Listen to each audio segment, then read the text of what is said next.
presented by Prize Picks. Get $50 instantly when you play your first $5 and you use the promo code WELCOME to Light Years. Andy, it's a Sunday night edition of Light Years. God, the Spurs are fucking trash. I don't know what else to say. Like, I know Wemby's done for the year and they shut down Fox, but like, you sometimes forget how bad like deep tank teams look at the end of a season. Like, whoosh. You know what I'm saying? Like, that was some garbage ass stuff there. But I will say, help me hit on the over on my Prize Picks play. Anything you threw out on Pods would have been an over tonight. That was a beautiful, beautiful, beautiful game. I'm happy because he was having a rough go of it. Same with Mose Moody. Those guys, it kind of feels, this is not on the, I don't think we're talking about this yet, but like, it just kind of feels like, hey, if those two guys play well, they're the barometer for this team right now. If those two guys play well in a game, Warriors are pretty likely going to win that game. If those two guys struggle, team's going to have a hard time winning a game, right? Because those are your role players. They play well. You know, it's going to be nice. So, I mean, it's good, man. This was a fun one. I think we needed this one after the last couple of weeks. We needed a deep breath. Let's have a fun show. And let's get into it. I mean, yeah. 43-31 now. 8 games left. Wow. Pretty like serious stretch coming here. It's all playoffs. It might as well be the playoffs starting on Tuesday. I mean, not really, but like, you know what I'm saying? They're going to start playing more serious opponents. And I do agree with you. Like, at this point, the data bears it out. Jimmy's been on the Warriors 23 games, 18-5 with Jimmy, 17-2 when Steph and Jimmy both play. It's not bad, to be honest. It's not bad at all. And like, it's very clear their best lineup is Steph, Jimmy, Draymond, Pods, and Moody. Even if it's undersized, even if it's a little smaller than you'd like, that is their best 5-man lineup. Yep. You could say GP2 at times fits in a little better than some of those guys, but he just didn't have the shooter upside, even though he was shooting out of his mind before he hurt his hand. And you're right. Like, a lot of it reminds me of the Dynasty Warriors in this sense, not the upside or anything, but like a lot of those teams were defined by like, is Andre going to hit enough shots? Are they going to get enough shots from a Harrison Barnes? Is Looney going to finish some plays? So it's like, you knew what you were getting out of the core guys to a degree. And it came down to those other guys. And yeah, you're right. Like, that's really what it is for me with this team. And it's like, hey, are you going to get enough shooting out of Pods and Moody more than anyone at this stage? And Pods career high 7 threes. Yeah, 10 threes between them. And I don't know, man. Pods is one where it's like, he shot 38% from 3 last year. He struggled this year from 3, but I don't know, the way that he goes about playing basketball and just the way the shot goes up, like, he's got to be a shooter. Let's go. 7 for 9. This makes me feel good. Like, let's get that percentage up to 38%. It's only 7 games left, 8 games left in the season, so it's probably not going to happen. But like, long term, right? And then hopefully this season, going into the postseason, the percentages even out for Pods, because I think that's a player where that shot, it just doesn't feel like he's actually a 34%, 35% three-point shot. It's just no way that he's going to end up being that way. So it's been one season of 30. It's been another season of this low. It feels like he's more like last season, just watching him. So I'm hoping that remains the case. And then Mose Moody, I think he's more of a streaky shooter to me. And maybe you could say the same thing about Pods, but Mose Moody feels like he's really like man, if he's going, that shot looks really good. And then sometimes, like we saw in the last week and a half or so, when that shot is ice cold, like sometimes he'll hit it off the side of the rim, air ball, stuff like that. So, but again, like, they're role players, right? Like, so when you get Steph and Jimmy out there, both looking well, playing well, they're playing against a shit Spurs team, like you talked about. It just makes life so much easier for those two guys. You want a fun pod stat? All right. So Pods had a horrendous start to the season shooting the ball. No one's going to tell you otherwise. What do you think Pods has shot from 3 since December 1st? Tell me. So November was terrible. November, I think he might have been sub 20. He was basically around 20%, and it was just could not hit a shot. Tell me it is 38.9%. 39.6. Ooh. So that counts tonight 7 for 9. If you don't count this, it's like 38. So, but the point is, since he got that sophomore slump, first 15, I don't know, it was like the first 15 to 20 games of the season. Yeah. It's good. It's been a little more of what I expect, which is he can hit it. He's streaky. He's for sure streaky. Yeah. But, the percentage matches more what you expect. He still kind of passes up too many shots. And Potts does this weird thing where he's better with difficult threes than easy threes. You notice that? Yep. If he has to take a step back three, it's more likely to go in than no one's around him. He gets it. Like, you got to cash it, and he misses it. So that wide open one is the frustrating one with him, I think, is, because the way that the Warriors play when they're really pumping is the ball's bouncing, the ball's flowing, it's going three different guys, and then it hits the wide open guy in the corner where it's like usually Clay, right? And Clay's just a set shooter magician. Pod's not really like a set shooter guy. Like Moody's probably more of a set shooter than a movement shooter, but Pods is really, I wouldn't say Pod's more of a movement shooter. He's just a dribble rhythm shooter. Yeah. I don't even know if these are real things, but like to me, it's just like dribble rhythm, and that thing is going in more often than not, which is insane. But tonight he made a bunch of the catch and release ones, which is, if he's going to hit those, which I know maybe the rhythm thing is easier for him to the cassette, but I still think he's going to hit him. Well, he needs 39. You are correct. He needs to be able to hit those because they're not running the James Harden offense where it's like, all right, just dribble, get yourself into rhythm. Like they don't even run that for Steph. They're not running it for Potts, So to your point, he has to get a little more comfortable, like swing, open shot. This needs to go up, and honestly, it needs to go in, that sort of thing. So it's still kind of a work in progress. But, yeah, I do feel like I find myself when I watch the Warriors, those are the two players I'm always fixated on these days because Steph is Steph, best show on earth, But, like, we know he'll be there when it matters. Draymond's locked in, and physically he looks really good. And Jimmy's kind of like Draymond in a sense of, he can kind of like float through a game at times, but like, when he's locked in, he's good. It's really, are those two guys going to be impact guys or are they going to be like kind of young guys in general? Like I find myself just watching them more than anyone because they do feel like the swing pieces. Like if that was 2015 Harrison Barnes or, 2022 Poole and Wiggins, those type of things, then you're like, we're good, that sort of thing. Yeah. But right now you're watching them and they're playing really well and they're developing well, but like they are kind of I don't know who else this team will close with. Let's be honest. Like those are kind of the fourth and fifth guy in most situations. Yeah. You said it. GP2 is probably the only one, but he's always hurt. That's the problem with GP2. Like, it's not even like, oh, it's unfortunate he's hurt. It's like, that's what GP2 is, right? He's going to play 50 games a season. So we'll say about Moody and Pods, like those guys are available, dude. They're young, they're healthy. I think that's probably it. Steve will probably throw in Looney, I guess, maybe, and then maybe a little bit of post. But those are your five, man. Honestly, like the last couple weeks, I was a little kind of like, can we get Moody back up to 35 minutes a game? Can we? Because I like that when Moody was playing a lot of minutes, even though he struggled shooting. Right, let him work through it. So it's like I don't like them scaling back his minutes for other people. So hopefully they'll kind of keep those minutes up because I do think like the more minutes that those two guys play with Steph, Jimmy, and Draymond, like they do look better. They don't need less minutes. They need to keep playing 33 each per game. And like, we varied the lead, but like Kuminga got hurt tonight. No word on how serious, but it's the same ankle that cost him 31 games. Can't be good. Best case scenario is, it's nothing. False alarm. They decide to do it. But like the more likely thing is it cost him a couple games. And honestly, he hadn't really found his footing with this team.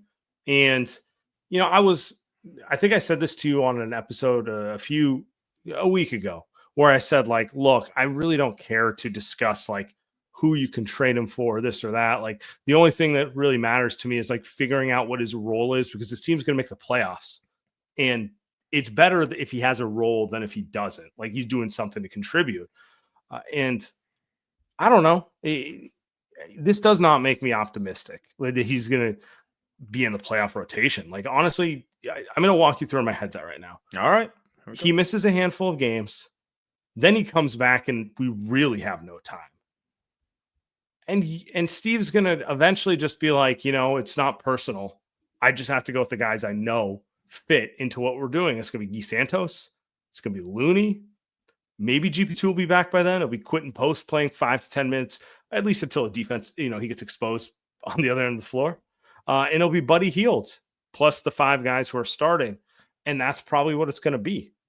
If he's not back in the next couple of days, because I just don't see how this works in a scenario where he misses another 6-7 games and then comes back and is like magically in the playoff rotation in a positive way. Like, I don't even think they necessarily knew what they wanted to do with him before this happened. Now it's just kind of like, I don't know what you do with the fact that they know exactly who they are when he doesn't play.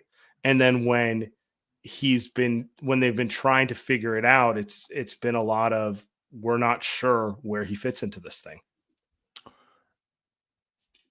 It's unfortunate for him. I think he's probably done for the season.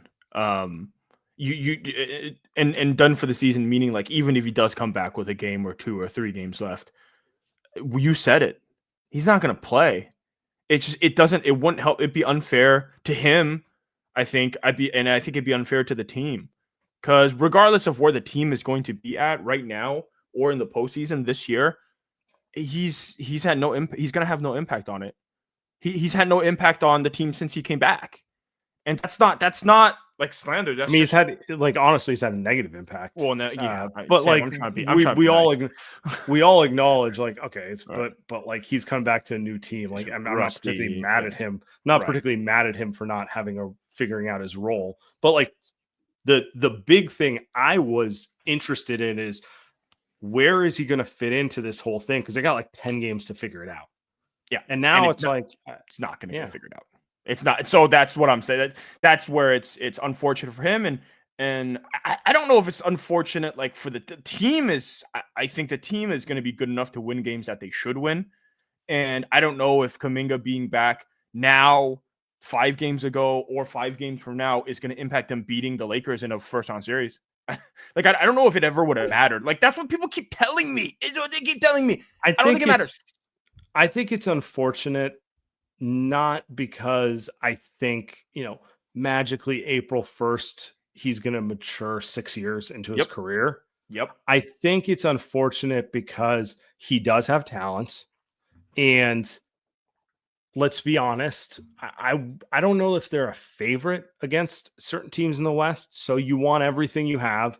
And, it's just another piece where I'm curious if they can figure out a role in which he helps them.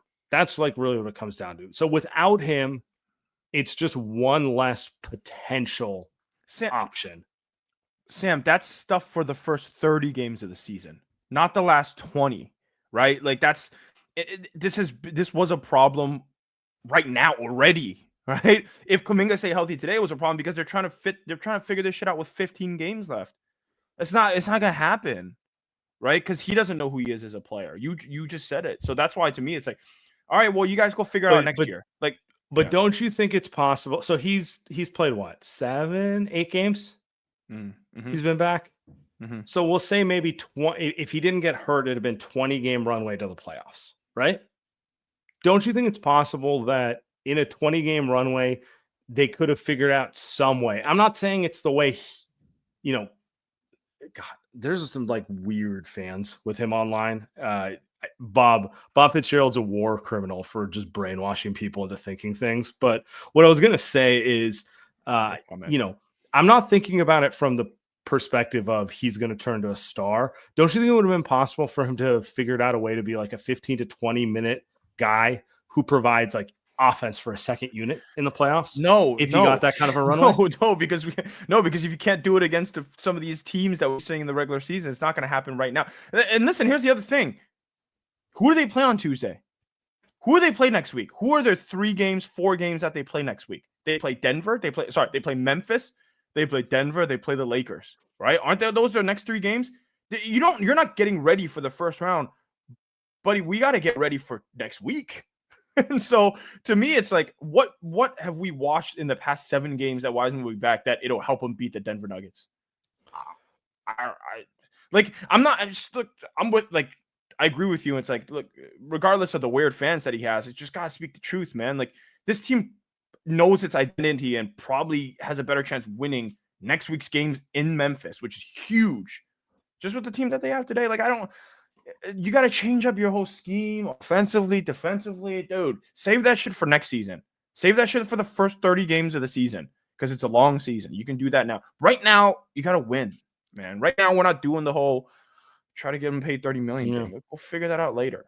I don't know. It's the business, right? That's how life is.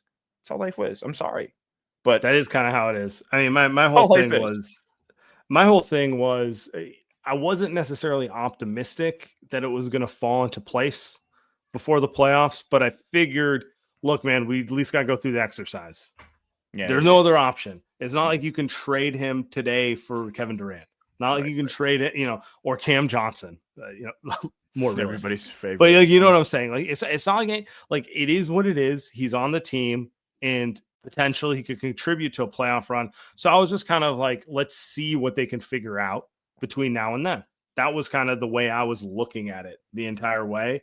And this latest injury, I don't want to because we don't know. We don't for all we know. It's going to come out that he's fine. He's going to play on Tuesday, and that'd be hilarious.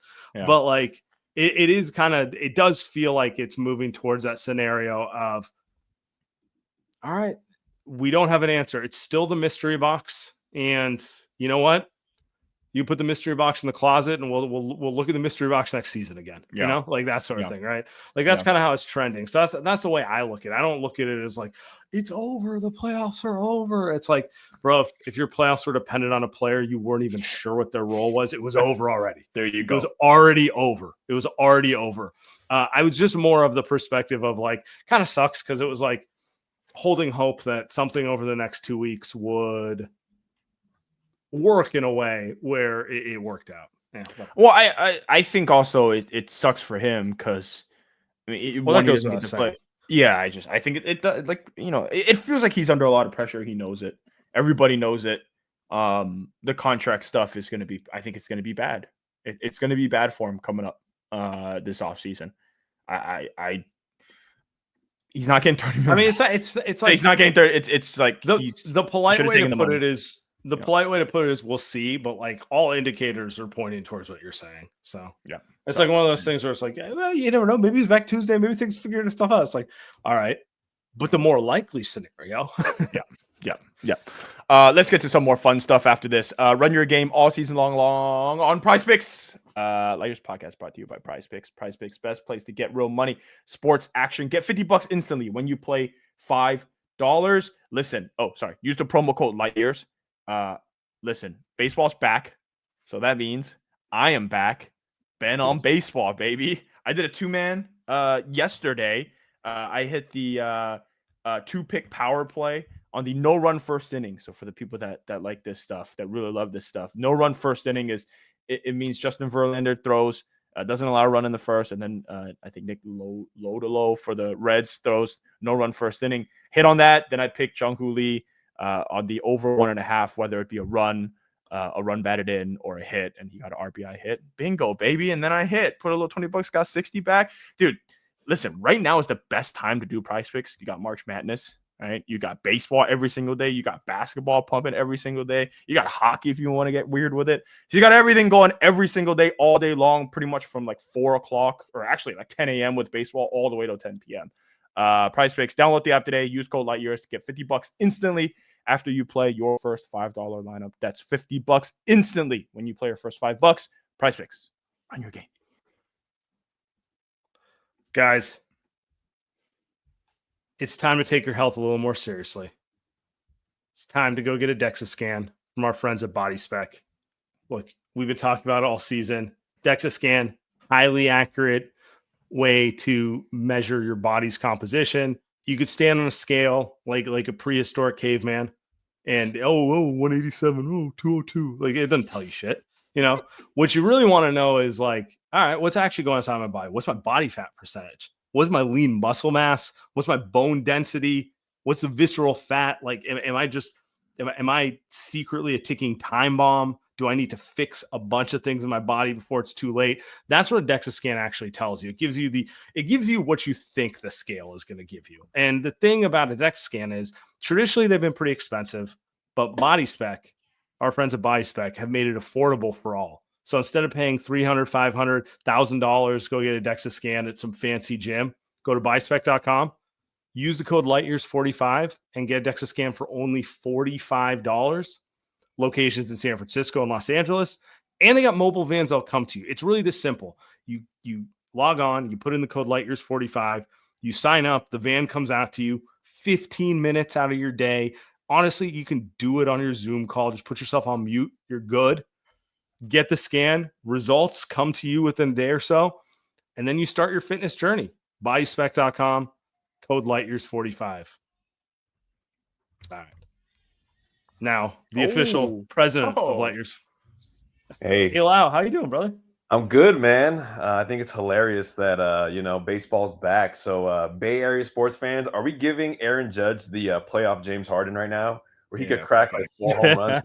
That's garbage, dude. Couldn't with a fake bat, dude. That's kind of like the most interesting story in sports right now. Like, I don't want to get into it too much, but the whole Yankee, like, we got an MIT guy to design these bats to make up for the fact our guys can't hit. Hey, man. Well, that means the Giants should do it, right? How is it nobody has ever done a fake bat thing? Like, I don't want to. How has that never been done? I don't get it.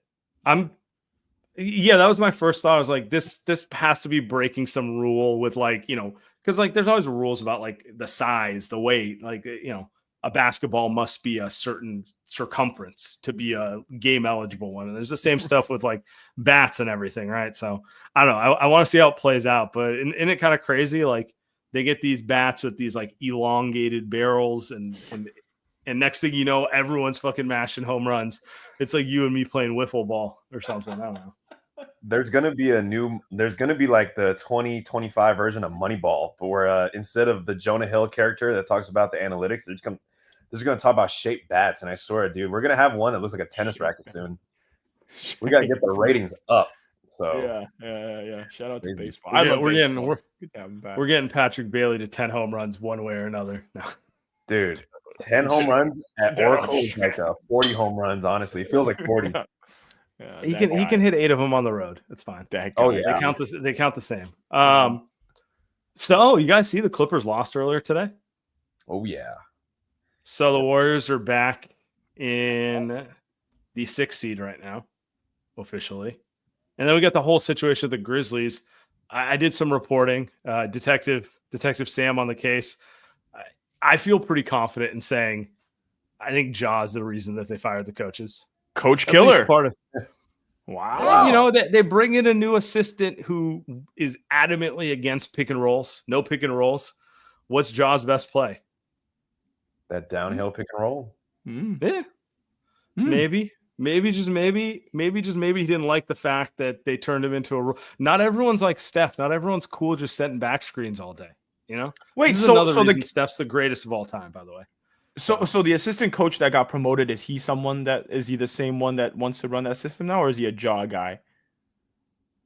I don't know if he's a Ja guy, but the guy who famously implemented that system, he was a D3 coach. He took over a D3 team who was the worst team in Division III basketball and made them the best offense in a year with no talent changing. So, like, that's to be honest, that sounds pretty cool on a resume, right? Like, pretty good, right? So the whole system's predicated on like spacing and moving off your man, not using a pick and roll, not using dribble handoffs. We want to get everyone as wide as possible, just go one-on-one, that sort of thing. And it's kind of cool. Like, you watched the Grizzlies this year. It's kind of fun, right? Well, I this actually tracks, because if you know anything about the Memphis front office, and you know more than me for sure, it's that they're super analytically focused, right? That's how they draft. Yeah. Like, they draft all like just numbers guys. That's how they, and that's why they're kind of a baseball front office, to be honest. Yeah. So my working theory is the superstar of the franchise, the guy who sells all the jerseys, sells out the house, was not thrilled with the fact that, makes sense. He kind of was relegated in the system. He hasn't been particularly good this year. No. No. He doesn't feel special when you watch him, right? Like it feels like Jaren's the better player, right? Or Well, they've Bain. run the offense a lot through Jaren this season too. A lot of people have been talking about that. He didn't play for 2 weeks. All of a sudden, he plays last night against the Lakers. Just pops up out of right nowhere. after they clear house of the coaches who are running the system he didn't like. Like, come on, man. Yeah, I can say Sam sources, but also it's called having eyes. Yeah, it's being common sense. Yeah, So anyway, what I'm saying is, I kind of feel like the Grizzlies are going to free fall. Oh yeah, got to, man. Like, who fires a coach before the playoff run? Yeah, it's gonna be crazy. Yeah, but we also got to stop pretending that like everyone had Taylor Jenkins back, man. Like, look at this guy. Like, come on, man. Code. What about the code? He was just there. Oh, he broke the code, man. Yeah, I forgot about that. Yeah, that's crazy. Taylor Jenkins looks like a public defender. You know, like if you have him showing up for the case, dude, he looks like a lumberjack. He looks like a construction union delegate. Sitting up there arguing. Kid is nuts. Just that's member of Teamsters, regional rep. He did a lot. Speaking of unions, he did a lot of complaining. This is not a slander. That's just a joke. But he is a complainer though. Like that was always the off-putting thing about him. It's just like, my God, the excuse. It wasn't just the Warrior stuff. He would do it all the time. Mm-hmm. So I wonder. The Warriors have got to beat him then. Like that's the one where it's like if the Warriors really want to stay, really want to get out of that 7, 8, 9, 10. Like when was the last time they beat Memphis? And it feels like every time they go to Memphis, they get their ass whooped. So it's like they're 1-1 this year. Okay, it's kind of it's been a minute since they've played Memphis. I had to look it up because I wasn't even sure because if they haven't played them certainly since they got Jimmy, but like it's been a minute. So if they beat the Grizzlies on Tuesday, they are now the 5 seed. Whew. And I had a question to you. This is actually friend of the show, my guy Keon, texted me asking, would I rather face the Lakers or the Nuggets in the first round? And I didn't know how to answer it. Like, he kind of had me a little shook there. Had me a little shook. Because if you've listened to me, it's not that I don't think the Warriors can beat those teams. It's just those are the 2 teams I least want to see. So clearly, my dream scenario would have been those 2 teams to be in the 4 or 5. Like, just get rid of one of them immediately, right? And have the Warriors on the other side of the bracket. That was like my hopium take. Get the Warriors, like, get them the Rockets, let them play like the young guys, do their thing, keep things easy. And then when you have to go against the Lakers or Nuggets, it's like one series instead of a scenario where you have to play one of them in round 1. That maybe if you get that sort of thing, right? So. Question for both of you. We'll start with Lau. Who would you rather see if it came down to it in round 1, Lakers or Nuggets? I think I'm going Lakers, man, because I think Adam and the powers that be did the Lakers a favor, giving them Luka. But I think Adam and the favors and the basketball gods firing Taylor Jenkins. He's like, all right, I want to see them free fall, and we get that matchup. It's going to be that one's going to be a good first round. We take care of LeBron super early. Come on. That is serendipitous, man. I think that give me the Lakers, man. And like, I don't know. The Nuggets, I think we could beat them both to be honest, but I do think that there's like a scenario where we like play with our food and then we go to 7 and then we play the Rockets, but I don't know. These are 2 really good NBA fun cities, man. You want like the young guys in LA or you want the young guys in Houston? So I don't know. I thought 2 different sets of problems. Which city is more dangerous for pods? Might be Houston. I don't know, man. LA's LA's only thing worse than LA is Miami. It's just no way, bro. That LA home court's crazy. Last playoffs when it was the Lakers versus the Warriors, I bought tickets to like game whatever. It was like game 3 at Crypto or game. It was one of those, game 3 or 4. One of those games, but it was $1,300 a pop, and we got blown out by freaking 30 points, dude. I was like, you know what, this is not good. So I don't know, man. I'm kind of scared, but I think we got Jimmy now. Come on. I'm gonna go with the Nuggets because I'm gonna stick to my take, which is I think the Lakers are granted they're healthy is the second best Like they're a tier 1 contending team just because of who they have. I think it's obvious. I think the Nuggets have true flaws even when they were healthy this season. Like at no point this season have the Nuggets looked like a title contender. They had a little bit of a win streak, but they played a bunch of bad teams. And you watch this team the whole season from beginning to end. The defense has been horrible, absolutely horrible. And even if those guys are healthy, the Warriors' issue is I think you can mess them up on offense. You can't. I think the Lakers with LeBron, I think they can mess them up on offense. The Lakers defense can mess up offense. I think Denver's defense is so bad. It gives the Warriors a real shot to stay in it. And then I think they're good enough in a series with Draymond playing a ton of minutes that they can do enough defensively. And on the other side scoring. I think that's a better matchup versus, all right, now you got to guard LeBron. Now you got to guard Luka. Now you got the refs calling 85 touch fouls a fucking game. Like I can't do it. I can't do that. That's a series I just can't do. I can't do Austin Reeves getting Steph his 3rd foul in the first quarter. I can't do it. I've seen it so many times. Give me Denver. I'm not saying it's a great matchup because I guess the Warriors haven't beat Denver in forever, but they can score on Denver. I just don't think the Lakers are going to give the Warriors trouble. But what's a bigger kick in the nuts when Austin Reeves gets the ticky-tack calls or when Aaron Gordon hits 7 threes a game? Yeah. Like, which one is the more deflating? Because we've seen both. The Austin Reeves one's definitely more infuriating. I don't know if it's more deflating. Infuriating would be the word I'd go. Just I go full like just pissed, wanting to punch something, just angry. Change the Austin. Yeah, the Aaron Gordon one, deflating is actually the perfect word. You're like, Jokic is enough. This guy has to hit shots. What the hell? Like that sort of thing. I'm gonna go Lau. I'm gonna say Lakers. I think I'd rather play the Lakers. I hear everything you're saying, Andy. I don't like either answer, to be honest. Yeah. But given a choice, I'm gonna. Well, okay. Which white guy do you want Steph to pick on? Luka or Jokic? Yeah. That's what it comes down to. I think Luka's much worse. I think the Warriors are going to score easy on either team, to be honest with you. Really? You think Reeves, Luka? I'll be mad at Steve Kerr if they can't generate offense against that team. They might not be able to stop them, to be fair. I'm gonna be mad if the Warriors can't generate good open shots against that team. So I think you can get someone away. in the chat goes, Aaron Gordon is Naz Reid. He is kind of Naz Reid for the Warriors a little bit. He is kind of a Warrior killer for me. So Warriors. I'm gonna say Lakers. Yeah. Yes. Yes. Yeah, I'm gonna go Lakers, but I don't feel confident about it. I'll put it that way. I mean, the thing is, like, it feels like the Nuggets are going to be in the 3.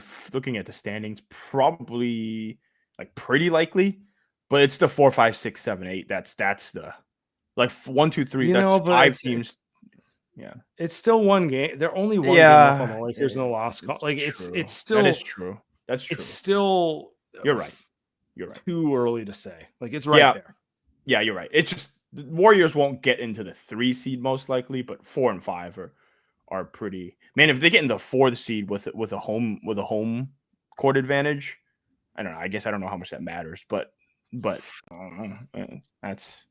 the way you see. I would say for these 3 teams, I don't know how much it matters because all 3 of them have won enough that I'm not like concerned really about their ability to go on the road. For Houston, it matters, So yeah. Well, I think if the Warriors somehow find a way to play Houston, I think that'd be a perfect matchup. I know Houston has won they're 9-1 the last 10, but I mean, God, that would be a great matchup for the Warriors. I mean, that would be. I might pick them in 5. Like they might win both games on the road, and then now the series is over. But one can only dream. I don't think the Warriors are going to fall to 7. I don't think they want to fall to 7. No. So, all right, Lau. Appreciate you. You guys have a good Sunday. Much love. Light Years Podcast, we're brought to you by Via. All right, we got 2 reads coming up. These are my favorite. Via, 500,000 happy customers, cannot be wrong. Via is changing the game in natural wellness, combining high-quality hemp-derived ingredients with powerful cannabinoids to create real effect-driven results. If you want better sleep, more focus is the one for me, man. Like sometimes I don't get great sleep, but you got a full day of work, man. You got a full day of work. Then we got to watch the Warriors. Then we got to do a pod. It's like a 12-hour, 13-hour, Sam. You know how it goes. What I'm looking for is a way to get locked in quicker. I don't want to be at my desk messing around all day, right? That's why I use Via. That's why I got a bottle right next to me, right? They let you customize your experience. So if you're looking for daily wellness, which is what I do, laser focus, deep relaxation, Via has it with products ranging from 0. So if you're like me, you go with the 0 cannabinoid levels, or you go high, right? You want to get a full 8 hours. They've got options for everyone. We're talking award-winning effect forward gummies to calming drops, all made with organic lab-tested hemp from trusted independent American farms. Their product ranges from 0 mg to 100 mg of THC. So these guys have you covered, whether you're looking to microdose or enjoy more potent effects. If you are 21 plus, check out the link to Via in our description. Use the code LIGHTYEARS to receive 15% off, free shipping on orders over $100. And if you're new to Via, get a free gift of your choice after the purchase. They ask you where you heard about them. Please support our show. Tell them we sent you. Enhance your everyday with Via. Light Years Podcast. We are brought to you by Timeline.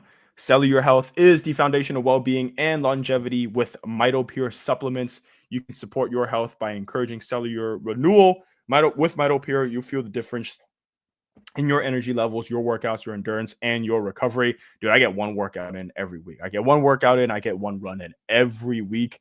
And before I do that, I lock in. I pop a MitoPure every morning. Easy. I do it with the rest of standard fish oils, whatever it is my doctor describes me. And I'm ready to go. MitoPure, it is the research-backed innovation, unlocks your fullest potential. It's once a day, easy to take. You'll thank me later. Right now, Timeline is offering 10% off your order of MitoPure. Go to timeline.com/lightyears. That's TIMELINE.com/lightyears. And as you always know, the official drink of Light Years, Surfside. Guys, hit it up. New to Northern California, Costco, Rayleigh's, Target. You can find them. 0 bubbles, 100 calories, lightest drink, easy way to enjoy a nice Warriors win where nobody plays more than 30 minutes. Just chilling on the couch, having a peaceful Sunday night with a Surfside. No, seriously. Best drink I've had in a long time. Highly recommend everyone check them out at Costco. Oh. I crushed like 5 of them last night, by the way. Just light. 100 calories. I always say 100 calories, 2 grams of sugar. Were you watching the tourney? Yeah. I was watching the tourney. I was watching the Grizzlies game too. Going back to back. It's good stuff. By the way, I never asked you. Who do you have winning it all in the tournament? I didn't do a bracket this year, man. That's how my life is going. So I don't actually. You're officially like new dad energy. Or yeah, anything in order. I can't even get a freaking bracket in, man. I will say, like, is it me? I had 15 brackets. I was like, Darian, help me with this. No, you did not. No, did you really? No. Is it me, or has the tournament been kind of boring? Oh, I think it's been actually. I disagree. Okay. I thought the first. Okay, so here's my take. Agreed on the first weekend, no upsets, nothing cool in the first. Like the joy of the first couple days are like, oh my goodness, Vermont, the 13 seed. How did they do that against like Michigan or UCLA, right? Like, but I actually thought that Florida Texas Tech game yesterday was like one of the best college games I've seen in a long time. Yeah. I think it's been really fun when it's got to Sweet 16 and Elite 8. Yeah. Just personally, the Duke game was a blowout. Duke's fucking good, by the way. No, Cooper Flag is good, but I thought that maybe I'm just riding off the high of that Florida Texas Tech game because I saw who the Warriors need to draft with their second round pick, Walter Clayton Jr. They traded Jordan Poole.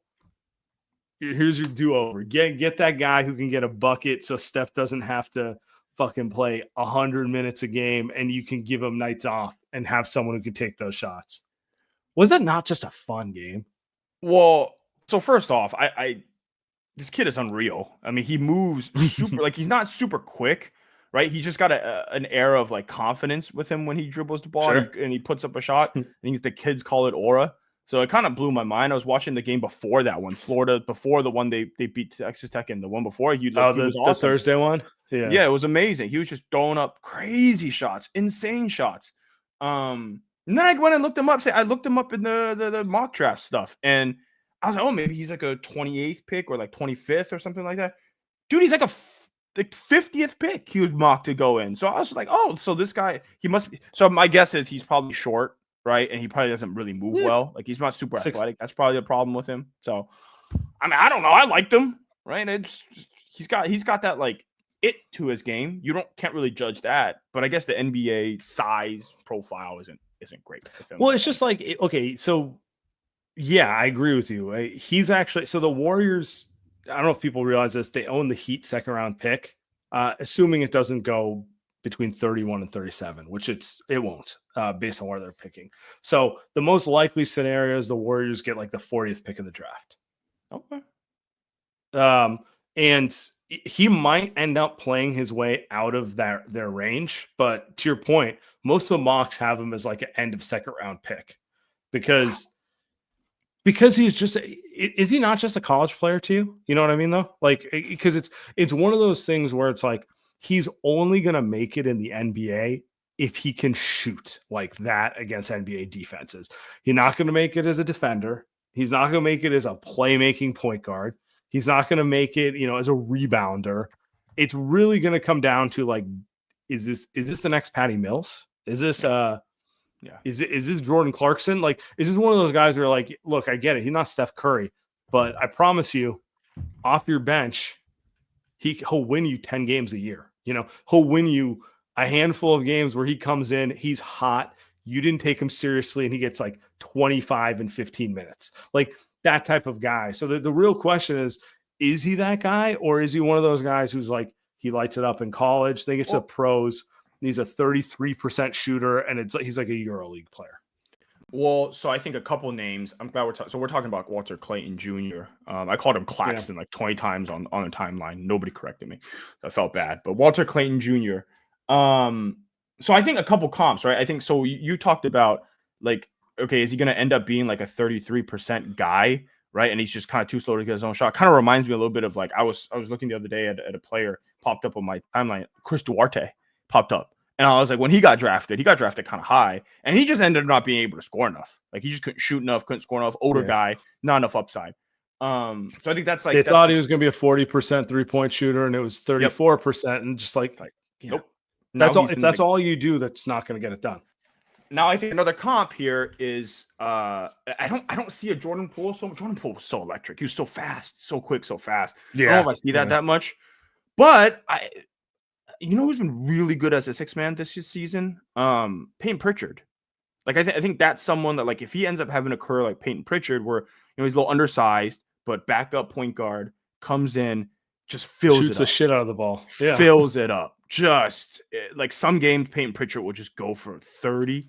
And then sometimes he doesn't have it. You don't play him, right? Well, they're not asking for you draft Walter Clayton. You're not asking him to be a starting guard, but if he's someone that can play next to, that's what the Warriors need. I mean, you've said this many times. Like, they need someone next to Jimmy Butler that can go and can he just score 10 points in 4 minutes? If it's just a game that they're playing the Heat, right? They're in Miami. It's one of those games where they're trying to hang on in the first half. Can he just go get 10 points off the bench? That's what they need, right? So maybe this is the guy. It's enjoyable watch at the very least. Yeah, turnover ratio from the chat. It's the poor man's Steph, where it's like if you play him 33 minutes a night, you're gonna see that he's not Steph Curry. But if Steph sits for 15 minutes, or if Steph takes a Thursday night game off because it's a back-to-back, and let's be real, like we want him playing 60 games, not 80 games at this stage of his career, that he can go in there and just give you kind of that look for that night. Because right now, when Steph's off the court, it is a rough offense to watch most of the time. Like they just don't know shooting in general. So I'm in on him. I particularly thought because he had a terrible first half, it was a super impressive close to the game. Like it takes a lot of confidence, a lot of balls to like kind of be taken out of the game for most of the night and still like not let it fuck with your confidence at all. And then you take over at the end of the game. I don't know. I love those type of games. It was one of my favorite games I've watched. Maybe I'm over indexing it when I talk about how much I'm liking the tournament right now. Why? I might have had money on it, to be honest. Well, I hope they win. I mean, their coach is a Bay Area guy, right? I saw they had. Yeah. Well, he was the USF coach. He played at St. Mary's, and he did such a good job at USF. Which, like, I mean, you grew up here. They're not good. They're never good. When he coached them, they made the tournament, which was cool. You know, so you know what happens. You do that, you get a bigger opportunity. It'd be cool. Yeah, no, number one seed. I mean, look, he might play himself. Look, if Florida wins a championship, Clayton probably plays himself out of that. Although the Warriors 40th pick, that's pretty high. That's like mid-second ish. That's particularly when you could, and like you can move up in the second round easier. You know, Joe Lacob says like, here's $2 million. Now let me move up 6 picks. You know, Reinsdorf's taking the money. You know? Like there's like. It's easier to like move from 40 to 34 than it is to move to 34 with no pick. Yeah, and just cash. So that's a guy that I think the Warriors would really love. I think the Warriors, if you look at the players that they're developing in G League, I think you're seeing those like two-way wings, right? I think it's like you can see the prototype of Guy Santos. It's hard to get those guys. Kevin Knox, Braxton Key, all these guys. Like, it's just hard to draft those guys. You can't really find guys like that late in the second round, or like in the second round, because guys that are athletic, that are long, that can like have some potential, they're gonna get drafted in the first. Like, I just don't think those guys are possible in the second. To your point, like Clayton's probably more likelier to fall just because he's small. Right, and Quentin Post, he's slow. And, right, TJD, he's small. Like those guys will go. And everyone's got like their point guard where they're like, well, I can't play him at the 2. Am I really going to waste a first round pick on his back? You know, on Darius Garland's backup, or like, I mean, in their case, they got Ty Jerome, but you know what I'm saying? You know, like most teams are sitting there going like, well, you know, I'm going to use my first round pick on someone who fits with my guy. In the Warriors case, like a backup for Steph who can help keep his minutes down is actually the best case use of a second round pick. Yep. I don't think you can do better. I think you can do better than that. So, well, I don't think you can do better than what Dunleavy has been doing the last 2 drafts. And that's the other part that makes it like I am a nerd with draft stuff. You know me. Every year I get into it, even when I shouldn't. I get into it. We're doing it right now. But Dunleavy has proven enough that like it makes you want to get into it, because when he picks someone, you're like, okay, he might actually play. Whereas when Bob picked someone, it was like, all right, we're gonna, he's gonna be on their Instagram page a lot. You know, like we're gonna see pictures of him carrying Steph's luggage. Jacob Evans, dude, unbelievable, dude. Unbelievable. Even the ones who it's not even just Patrick Baldwin. It's not even those are bad players. Hey, by the way, Ryan Rollins, you know, he's a starter now. He's playing on the Bucks. Bucks are terrible, but he's playing. He's playing. Still just 22. I just saw Walter Clayton, by the way. He's like going to be 23. So that seems like a Warriors Mike Dunleavy type of guy. That's why no one's like taking him at 13. Like they realize like he's probably a bench shooter in the NBA. Yeah. I'm in on him, man. I'm in on him. March 30th. Warriors second round options. I forgot about Nemanja Nedović. European D Rose? That's what they called him. He had one preseason game that had me hyped. I remember that. He had one where I was just like, ooh, maybe this is the year. He can be that guy. He was not that guy. Nemanja Nedović had a great name. That was the thing about Nedović that I liked. Like that's if he ended up being good, like they could have done some like Fitz would have had fun with PR. He also like you know how like we see someone who's like, oh, you've been the man on every team you've been on your entire life. Like they walk with like that cockiness. Yeah. He had that where he's just like I think he said he's like, no, Derrick Rose is the American Nedović or something. God. I was just like, oh, I'm in on this guy. No. And you know, it didn't work. Bellinelli was one that was like, oh, that was a cool pick, and Summer League was nice, but it never worked for the Warriors. But he ended up being an NBA player. Like he's Bellinelli, good. You remember him? Yeah, Bellinelli was fun. Great name. God, Italian Stallion. Man, the Warriors draft picks. He was good. He's good. He just like it was like the classic. The Warriors had no direction, and he's not a franchise guy. Yeah. It's like it's like the it's like what your Giants deal with, where they get like certain players where you're like, it's not that they're bad, it's that they're not gonna 2-1. We're back, baby. Hey, by the way, I've been watching some A's. I'm back on fantasy baseball. You guys got some fucking hitters. Who the hell is Soderstrom? Who the hell is Soderstrom? Come on, man. That's a first round pick. That dude's I could have told you. I don't know. I could have told you who would have been a man. I could have told you you've been a man. But you guys I think you guys got a better offense. I mean, Lawrence, and we pay a lot of money. I mean, like Butler, this guy's cool. Like, yeah, the A's talent is not lacking. I'll put it that way. I'm sure they'll screw it up, but whatever. I'm just saying. I'm not ready to talk about them. I'm not ready to do it. Oh, all right. We're getting out of here. Yep. I'm sure people will hate us. All right.